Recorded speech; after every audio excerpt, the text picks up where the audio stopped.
So, hey guys, welcome back to Accelerated Investor. I'm your host, Josh Cantwell, and today I've got a great resource for you. Today I am interviewing the guy I forgot his name. Let's do this over again. 3, 2, 1. So, hey there, welcome back to Accelerated Investor. I'm Josh Cantwell, your host, and today I'm going to bring you a fantastic resource to help you grow and scale your multifamily investing business. Also could be mobile home parks or self-storage, anything that you're going to do with commercial real estate. Today, I'm interviewing the CEO and founder of Groundbreaker.co. His name is Jake Marmulstein. Jake is the founder and developer of Groundbreaker.co, where they help new investors and kind of new to intermediate investors really scale their fundraising. Okay. So for those of you that have maybe bought 100 units or 50 units or 200 units, and you did it on the back of a napkin, or you did it through an Excel spreadsheet, or you did it just through friends and family, and you're looking to get to 1,000 units or 5,000 units or 10,000 units, one of the first things that you have to do, right, is you need to find some real estate investment technology solutions that will impress your investors, help you close deals, help you automate the process of fundraising, help you make a winning impression with investors, run personalized email campaigns, help you get subscriptions to your deals, and ultimately provide an amazing investor experience. That's what Jake has created at Groundbreaker.co. We're also going to talk about today some of the challenges that have happened with today's marketplace, with rising interest rates, with rising cost of interest rate caps, and with less limited partner interest. Because look, the stock market's down 25%. So people are less interested in investing in everything.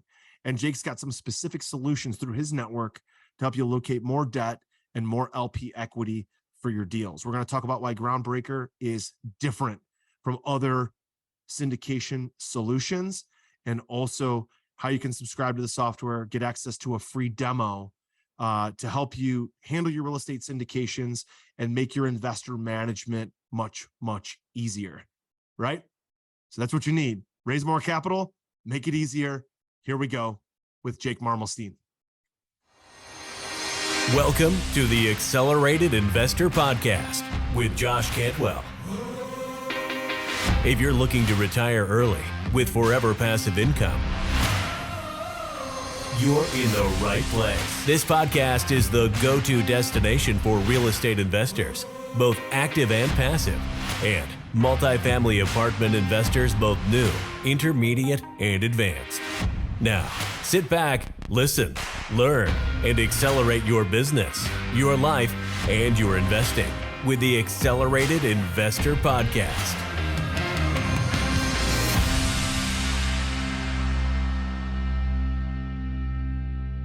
So, hey, Jake, listen, thanks for joining me today on Accelerated Investor. We're going to talk today about how to make our fundraising and capital raising process much easier. So, Jake, I've been looking forward to having you on the show for a long time. Thanks for joining me today. Thank you for having me, Josh. It's a pleasure to be here. You bet, Jake. So let's talk about what you're working on. Before we talk a little bit more about your software and your investor program and Groundbreaker.co, I'd love to hear more about you, right? From a personal perspective, an entrepreneurial perspective. What are you kind of working on right now that gets you up in the morning, that you're passionate about? What from an entrepreneurial perspective, where your passions lie, and what gets you up and gets you going in the morning? Yeah, so what I get excited about is helping our customers close their deals. And right now, I'm actually working on an expansion of Groundbreaker, where we help our clients match capital to their deals, whether it's debt or equity. So yesterday and today, I'm working on sourcing capital for a development deal for a customer, and calling on institutional investors, working with the groups that we partner with to find that capital is generally what I've been doing. And that just gets me excited because I love being in this business for the deals and for digging into the details of the deals and making a difference for my clients. when it's challenging right now in today's current market. Yeah. Yeah, it is challenging. And why don't you just elaborate on that? Like the market's obviously changed a lot, right? About a year ago from now, the Oh 10-year yeah. treasury was at like 1.65%. You could get debt at 3.25%. Every deal was cash flowing because the cost of debt was so cheap, and every limited partner wanted to invest. How have things changed? How have you seen the market change, especially in the last 6 months? Yeah, we're just seeing like a lot of cap rate um, changes, and lenders are dropping uh, their ability to lend. Obviously, interest rates are higher, so it's forcing sponsors to raise more equity, and they just might not have as much dry powder in their investor base anymore. Also, because of the economic changes, people have lost a lot of money in the stock market, so it's forcing a lot of people to raise, to really dig harder on raising capital for the same deals, and then the sellers are holding on to the prices that they thought they could sell for 6 months ago, and people are renegotiating and retrading deals, which is causing a major slowdown. Also, with the macroeconomic environment and the tenants having less less income, potentially that might affect our ability to increase rents on value add deals. So maybe we're seeing a shift away from value add deals somewhat, and more to development. And so people just have to shift with the times, and also they just have to be patient right now while things are shifting and sellers are getting readjusted to the new reality. Yeah, that was very well said. I concur and agree on almost everything you said right there. And so let's peel back in a little further, Jake, specifically on, as you mentioned, with lenders, they have certain interest rates. Guys are buying interest rate caps. Those Mhm. caps are really expensive now. And so because of that, we're trying to keep our loan to values lower on the debt side, which is forcing us all to raise more money. And I remember a year ago, some of my buddies that were in this space, they would be like, yeah, I threw my deal, I recorded a video, threw it in my investor portal, told everybody it was in there, and it would fully subscribe in like 2 days. And they're like, yeah, now I actually have to talk to my investors, because people have seen a little bit more risk in the market, right? So you've probably seen that. You have a lot of customers that obviously use your software to raise capital. And so is it to fix that problem, right? Maybe we were just too lazy, right? A year ago, maybe we weren't working that hard. All the fundamentals of the market were working in our favor, and some people didn't want to work that hard. Other people, look, like if they dig in now, my opinion is now's the time to dig in, get on the phone with your investors, nurture those investors, and really raise more capital than ever, because other people just don't want to work as hard. So because you talk to so many investors, what are they doing to overcome some of the challenge? Is it just working harder? Is it adopting more software? Is it creating more automation? How are people using your software, and how are people overcoming some of the challenges in today's market? Some people are looking at more like forms of mezzanine debt to help them raise less equity from their LPs. Some of them are having to retrade their deals and push the purchase price down, Mm-hmm. and they're extending more, and deals are dragging out longer as a result. But the groups that have, I'd say, a large investor base, like a sizable investor base of like 300, 400, 500 investors, they're fine. They're pretty much like just still going and still doing deals.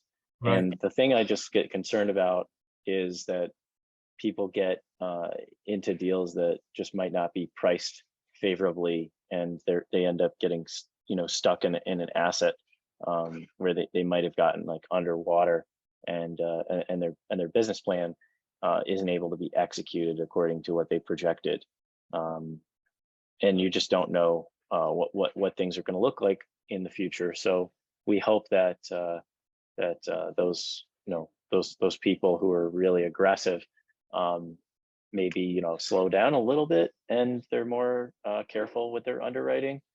I think that's what needs to be the major adjustment Mhm. for those guys. I agree. I think that, again, the cheap availability of debt, availability of tons of limited partner equity made made the whole thing take off. And when things are taking off, you feel like you can't lose, right? It's no different than investing in the stock market before 2001. And you think, I bought all these tech stocks and they're just going crazy and I'm such a winner, until you're not, right? Or in 2008, when I'm flipping all these houses and I'm investing in condos in Miami and I'm such a winner until I'm not, right? Mm-hmm. And so you hope that people were smart and bought the right assets at the right prices, because the best thing about commercial real estate, as we know, is that it cash flows. And if it cash flows and it's at least breaking even, you're paying your investors, you're paying your debt, you're paying your expenses, man, like, you're going to build equity over time using other people's money, right? And other people's rent. So Jake, I think one of the biggest things, I agree with you on the lines that, limited partners are more careful. They have less money because their stock market portfolio just took a 24%, haircut this year. And in order to win with limited partners, we have to do things to impress them. Like, we probably have to work a little harder to impress them. So obviously adopting technology, adopting software, that's the niche that you're in. Talk a little bit more about Groundbreaker. Why did you start it? And how does it help people impress investors? So the main reason for Groundbreaker, and now is an interesting time, this totally relates to the market cycle, because as there's fewer deals that people are doing and they're looking at their operations and how they're able to be more efficient, there's a higher adoption rate of technology.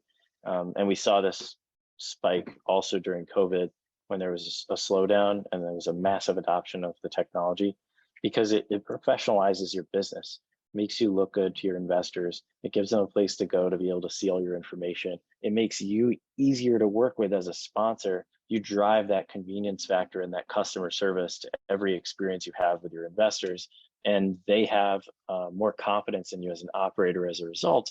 And you're also going to be able to spend less time being able to service them. So Groundbreaker helps to modernize the investment process, from fundraising to paying out distributions. It's a portal. And the reason why we started it was because I was working in a REIT. I was doing all this work manually, pulling out my hair after midnight in the office, trying to get things done, because we had so many deals and so many investor presentations to make. I was basically spending all my time putting together the PowerPoint presentations, emailing them out, and herding the cats, if you will, into real estate deals. And I threw up my hands. I was like, there must be a better way to do this. And there wasn't really any solution. And especially for small operators, it's amazing now what kind of technology we have. So Groundbreaker fits into that tech stack to be this solution that you can use to onboard your investors into a portal, nurture them. When you have a deal that you want to raise money for, you can run a deal fundraise without even having your subdocs or your entity formed. See if there's investor appetite for a deal before you actually put it under contract even. And then when you're ready to raise money, you can run the whole process through our software, where it's fully branded to your company, and you have full control over your investor base. And it just makes that process that could take multiple weeks and tens of hours having to go back and forth with investors into 1 or 2 hours of fundraising from your investor base. And then once you close, the process for keeping everybody updated on the deal also runs through the system. And we also handle distribution payments back to investors all electronically. I love it. So we're really speaking to, and when we were kind of prepping for this interview, you said you're kind of one of the things that really gets you going, that you're passionate for, is working with that maybe newer syndicator that just bought a deal, maybe didn't syndicate it or syndicated it, but did it on the back of a napkin or on an Excel spreadsheet, or the guy that's done 1 or 2 deals and is looking for more professionalism, more notoriety, better visibility with investors, that kind of thing. So it sounds like the ideal client is somebody maybe like take David, who's in my mastermind group, who just bought a 77 unit. And I don't know that he used any kind of software to do that raise. He was able to close the deal and kind of limp into closing. David, I know you're going to listen to this, so no disrespect. I'm just telling the case study, just telling the story. But kind of limped into closing with just enough money to close, right? And just barely got across the goal line on the closing date. Sounds like your passion is helping that guy now become a professional syndicator, doing the next deal and the next deal and the next deal much faster and easier, and helping them grow, right? Because a guy like me that's got 4,000 units that already has adopted software and has marketing funnels, sure, I could use Groundbreaker, right? And there's things that you could add, but you even said your passion is helping those newer investors, right? Getting them to kind of from a newer syndicator to kind of that intermediate level. Is that right? Yeah, we have a service that helps people who are at your level as well, and it's pretty unique. But for the guys who are just starting out, also that's where the capital services help come in, because they don't have as many relationships, and we're fully networked across the industry. So we really want to help our clients when they're getting started to be able to be more programmatic in everything that they do, from getting access to more investors to onboarding them to a system, making it scalable, being professional. So a lot of our customers that started with us, I'll give you an example. We work with a group called Tri-City Equity. I think they have around 1,200 units now. When they started with us, they had done some JVs across the partnership, and they did their very first syndication with Groundbreaker. It was, I think, a 48 unit multifamily value add deal in El Paso, Texas. And they might have had to raise $1 million, 1.1 million or so for the deal. And they were able to build out their investor base from 20 friends and family to 80 to 100 investors now 2 years later. And they're doing $15 million deals. They're doing like a deal every quarter. The portal helped them to be able to make their business more professional. It gave them a place to give their investors access to their deals so they could get in and see their returns and see all their documents, and reduce the load on the admin team so they could really focus on performing on the properties. And it also led to a lot of referrals, because those investors who are now members of their portfolio were able to refer their friends, and that investor base just kept growing and growing. And so we like to see groups like that where they go from their first syndication to having a portfolio, and as they're growing, we're talking about, hey, can we get you some programmatic equity? Can we help you guys to go into bigger deals, maybe find you KP guarantors from our network, and help you in more ways than just being the software provider. Yeah, fantastic. I've talked to a lot of software providers, right, that don't offer all that stuff that you mentioned, right? The relationships, the networking, looking specifically at a need and going out and solving it. That's a big time, again, value add that you and Groundbreaker are providing, that other softwares, including the one that I use, doesn't offer, right? So we're gonna have to take a look at. Yeah, and we have to talk about our investment sales services later. So yeah, for sure, Jake. Yeah. As soon as we get off the phone, done recording, I'll give you my cell phone. We could talk next week for sure. But listen, my audience knows I talk on this podcast and webinars and things about what I call the regular recurring multimedia marketing approach, right? It's the R23M approach, regular recurring multimedia marketing, right? So you're talking about content. You're talking about podcasts, YouTube channel, blog posts, Facebook lives, Facebook posts, LinkedIn posts, going to meetups, going to Facebook groups, contributing there, physical face-to-face seminars, webinars, and even a physical snail mail newsletter. And then you got to take all of that and you got to push all that audience somewhere, right? If you're pushing them to your cell phone, or just say, hey, send me an email. Like I've tried that, right? It's very manual, very tough to scale. I created a software program called RealFlow with my buddy Greg Clement all the way back in 2006 for this exact purpose, for residential real estate.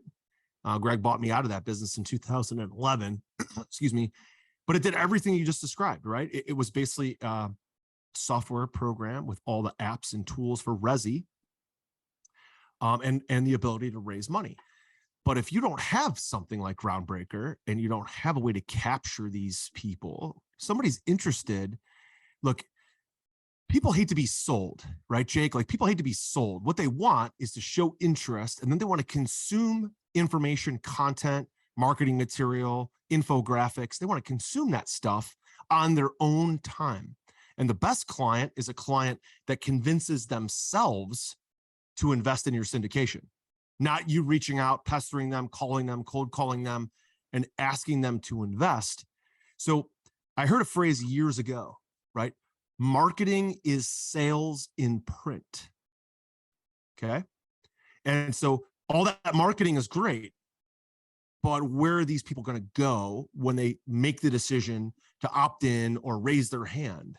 Right. So Jake, why don't you talk for a second about the set it and forget it of Groundbreaker, right? Just buying it, doing a demo. Guys, go to groundbreaker.co, schedule a freaking demo, right?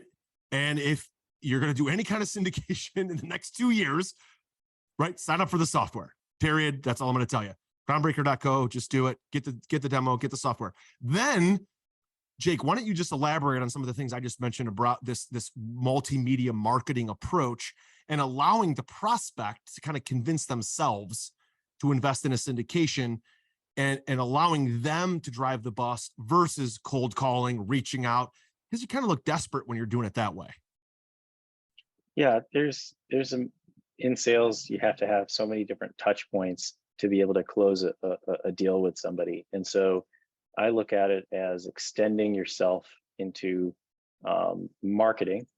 You extend yourself, your one-to-one communication with you calling them and talking on the phone, into all of your marketing collateral and all the things that you're doing to touch the prospect so many different times, so that when they finally arrive to you, they feel like they know you, they feel like they trust you, they like you, they like the content you're putting out, and they're much more likely to invest in anything that you're doing because you've had that chance to nurture the relationship and get across your values, what you're doing. So you answer all the easy questions. And then when it comes to bring them on board as an investor, they may be asking you more, pointed questions, or the very final questions that they have to really address their doubts, as opposed to you having to dig and get to know them and build that trust and confidence, so that they're willing to even ask you those types of questions and show that vulnerability.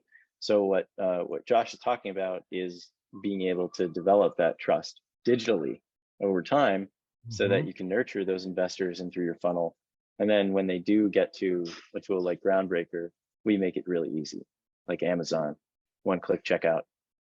One-click checkout, reserve your spot, wire in your 200 grand. There you go. Fantastic stuff. So Jake, tell me a little bit more about, right? So there's the front-end marketing that we would put out. Like, this podcast is one version, right, of this multi-medium approach. I talk about in a talk that I give about the 9 traits of elite entrepreneurs. And one of the traits is that elite entrepreneurs scale what I call the one-to-many concept. We do one interview, me and Jake. We're going to touch many hundreds, thousands, tens of thousands of people through this interview. And then people are going to know, like, and trust us and want to do business with us. But so let's say you get that right. Then how does Groundbreaker help in the follow-up process, the autoresponder, the follow-through with an investor? Because there's there's work to get people into a portal, and then there's work to kind of convert them from a prospect to an investor. Yeah, so our software gives the sponsor all the visibility into what their investors are doing. You can see when they've accessed the deal. You can see if they've clicked on the button, expressed interest, signed any documents. You can have the ability to see if an investor has even set up their account or filled in their details. So that kind of helps with any kind of outreach you would want to do. And then there are these automated notifications that do go out to investors based on actions that they take in the software. And it's fully customizable for people because, there's different groups that use us. Some groups, they don't like the automation. They don't want to spam their investors, so we give them the option to do that if they want to. And then we are not like we integrate essentially with CRM systems, so that if you're using like HubSpot or MailChimp or ActiveCampaign or Constant Contact, and those are your systems for your lead nurturing campaigns, you can use that and then sync that data with Groundbreaker, have all the data available inside of the system so you know what's going on, but then rely on those best-in-class systems that are going to do high deliverability of email and customized sequences to be able to be that marketing funnel for you. Yeah, because that email marketing is a little bit of a science unto itself. I've sent out probably 200 million permission-based emails in my career. And so solving that for opens, open rates, click-through rates, spam, people that cancel their account, and then if you can't keep mailing them because that's a negative ding on your deliverability. That's a little bit of a kind of a Chinese puzzle, if you will. It's a little bit of something that's hard to solve for. So you need kind of a marketing, not a guru, but a really good marketing director to understand where your marketing is going. And so, yeah, using those best-in-class platforms that's all they do is really smart for you guys at Groundbreaker to just integrate that through an API and let it rip. That's really good. Are you ready to automate and explode your real estate investing? We're searching for extremely motivated individuals who are sick and tired of wasting time and want to finally see real results from their real estate investing business. We're searching for investors looking to get to the next level and become a bigger, better version of themselves while being a more successful real estate investing entrepreneur. Apply for mentoring and coaching at joshcantwellcoaching.com/podcast. That's joshcantwellcoaching.com/podcast. So Jake, listen, again, I just want to encourage my audience to go groundbreaker.co. So David, if you listen to this, you got to schedule up a demo. Jesse, when you listen to this, schedule up a demo. Tony, Asia, Dominique, schedule up a demo. Okay. Groundbreaker.co. All right. Now, Jake, listen, we know that this is going to give us more professionalism, more credibility, make things easier on investors, which gives us a more likelihood that they're going to invest. Okay. Love all that. Let's peel back the onion though on the Groundbreaker story. Why did you, as the founder, CEO, build this? What were some from your entrepreneurial journey and the journey of Groundbreaker? What were some of the start? I'd love to hear the entrepreneur journey, right? And what were some of the early challenges? Because I've started lots of businesses, I've sold several companies.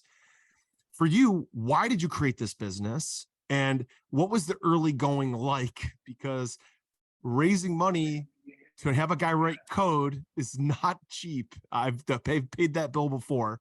So how did you get this thing off the ground? What are some stumbles that you had? And what do you think ultimately is going to be this is a separate question. What makes you different from an Appfolio or from a Syndication Pro or some of the other programs that are out there? But first, tell us about your story and the start of Groundbreaker.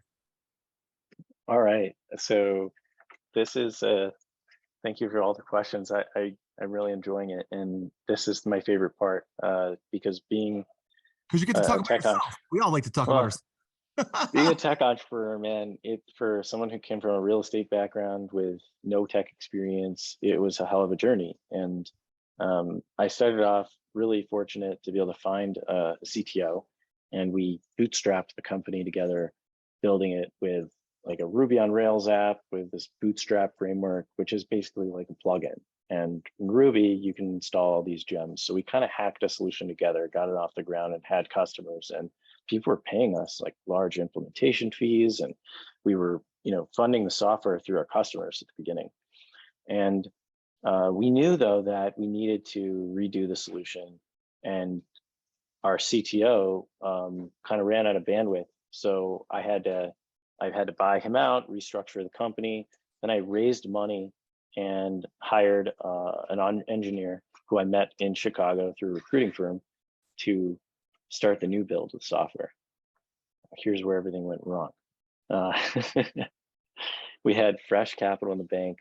We had, we knew what we were building, and we ended up recruiting somebody, but I didn't have enough technical knowledge at the time to really understand what the technologies were that they were using and how difficult or easy it was to implement those technologies. So long story short, we ran way over budget, over timeline on the new build. And it when it came out, it was very, very complex, much worse in complexity than we had imagined in terms of adding on new features, keeping stability. So that really hurt us. That was a huge time suck and cost suck. And so we ended up going to market, getting customers on board. And what we did really well and what we can continue doing well is focusing on solving the core needs of our client, who is this small operator, small partnership. And it's grown to being, small teams and some middle market firms that are not institutional, but at the institutional level. Our focus on solving those customers' problems and making the software really easy to use helped us as we went through different areas of the technology and basically rebuilt them while we had customers on board. And it forced us to be maniacal about resources and our focus. And we had to transition a lot of things through this journey, reset expectations with a lot of people in order to power through it. But we never gave up. We just have been super persistent and just grinding away at growing the platform, making it better, and growing the business at the same time. And I'm still thankfully with my head of product. He's been with me for 5 years now through all the ups and downs of the business. And it's helped me to see who the people are at the end of the day after the dust settles that are still there. So that's been a rewarding part of the journey. And I've had to learn a lot about technology. So I'll never commit those mistakes again on the tech side. And I know how important it is to be really, really focused, laser focused on the customer segment you're serving, because our space is so fragmented and complex. And there's so many different needs that real estate operators have, depending on how big they are, what kind of investors they serve. So love it. Jake, some of our listening audience might be like, well, you were building the software as you were taking on customers. The software wasn't done yet. Like, it wasn't finished, but you had customers. Weren't those customers pissed off? Now I know the answer because I've done this in the resi space with RealFlow,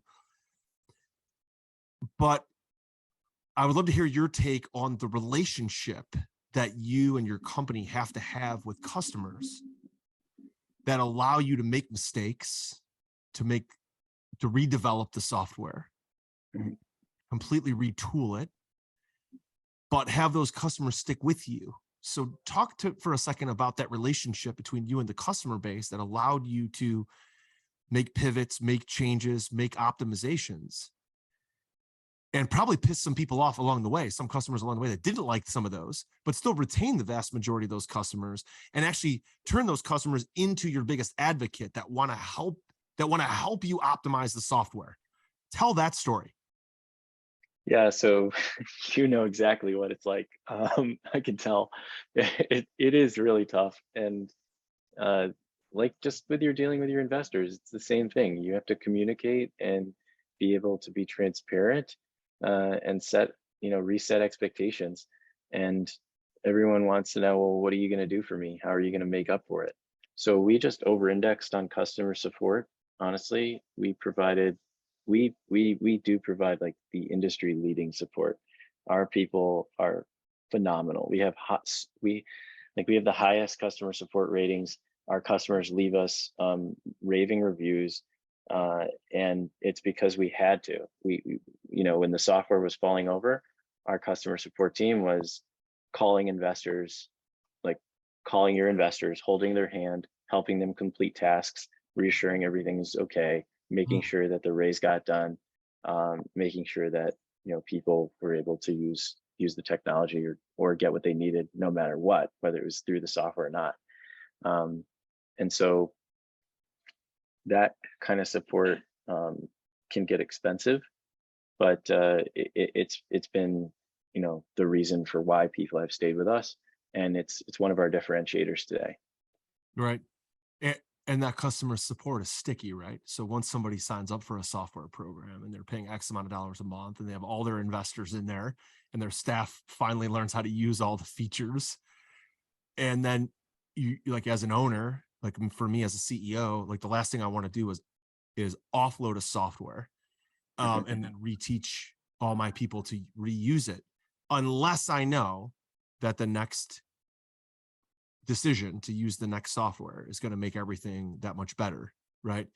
And so, it becomes like your customer service makes you sticky. It makes you sticky that people will want to stay, versus a lot of other softwares. It's like, oh, they're not using it, but they're paying the bill. It's $500 a month. It's $200 a month. It's $1,000 a month, whatever it is. So let's just leave them alone, right? They just keep paying, versus, hey, let's reach out to the customer and make sure that the more they adopt it, the more sticky it is, the more longer term customer we have. Not only is the software company more successful, but so is the customer as well. So definitely want to applaud you guys for pushing all your chips in on your customers and that customer service. That's really great. Last question.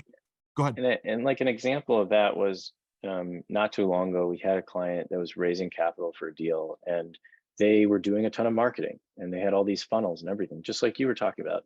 And they were bringing a lot of people to the portal, signing up, and there was no problem at all with the technology whatsoever, but their investors weren't investing.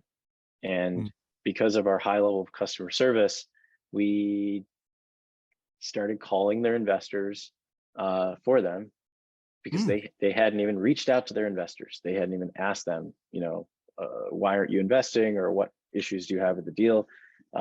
They just thought that the investors would invest if they showed them the opportunity. And sometimes that's the case, if you've built enough trust. But in this case, a lot of investors didn't like the deal, they didn't like the terms, or they just hadn't gotten around to it, or they forgot to do it. And so we actually closed a few $1 million for that customer. Oh, that's great. That's great. So Jake, you've already kind of explained this a few times, but what truly in your mind, as the founder, developer, CEO, what truly makes you guys different than a syndication pro, an Appfolio? If you had to pinpoint yourself to one or two or three or four things, whatever, that makes you truly different, that you say, okay, some of the things are similar, right? There's certain functions that are absolutely mandatory. We have that, so does everybody else. What makes you guys different? Yeah, so features you can compare head to head and they're more or less the same, but ease of use and visually clean user interface is something that you guys would notice if you look at our tool. I think it is fantastically beautiful software in the way that it works and functions. And we just really build for the needs of our clients. So we know the space, we know all the regulations, like we can guide people and help them on questions about real estate or securities law. The caveat that we're not securities attorneys, but we have somebody who can help you. We have a network of resources. We have a closeness with our customers where we're helping them and we're providing value above and beyond just being a software vendor. We're more like a partner to our clients. And so we're doing that by understanding their business, by understanding where they are, by guiding them to resources, by providing with incredible support that really helps them succeed at their business and focus on the only things that they can do, which is finding great deals and meeting new investors and closing capital so that they can be their best. And the other side of this is some of the upsell services that we offer as they scale, which are investment specialist services and access to capital relationships.